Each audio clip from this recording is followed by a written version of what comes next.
6 বছরের সংসার ভেঙে গেল জনপ্রিয় সঙ্গীত শিল্পী দিলশাদ নাহার কণার। সামাজিক মাধ্যমে খবরটি তিনি নিজেই দিয়েছেন।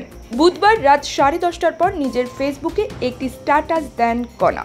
ওই পোস্টে বিচ্ছেদের কথা জানান গায়িকা। শুরুতেই কণা লেখেন, আমি আপনাদের ভালোবাসার কণা, জন্ম মৃত্যু বিয়ে সবই আল্লাহর ইচ্ছা। ঠিক তেমনি যে কোনো বিচ্ছেদও হয় তারই ইশারায়।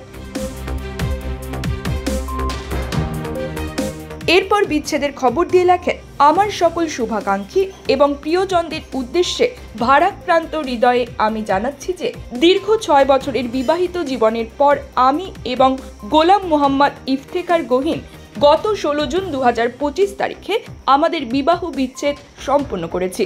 এটি আমাদের দুজনের জন্যই একটি অত্যন্ত কঠিন সিদ্ধান্ত ছিল এবং আমরা উভয়ই পারস্পরিক বোঝাপড়ার মাধ্যমে এই পথে হেঁটেছি। কণার কথায়, আমরা একে অপরের প্রতি সর্বদা শ্রদ্ধাশীল থাকব।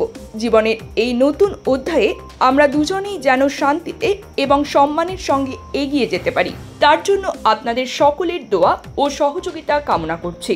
আপাতত গানে মনোনিবেশ করতে চান উল্লেখ করে গায়িকা লেখেন, এই মুহূর্তে আমি আমার গানের কাজে মনোনিবেশ করতে চাই, যেই কাজের মাধ্যমে আমি এত দূর পর্যন্ত আসতে পেরেছি।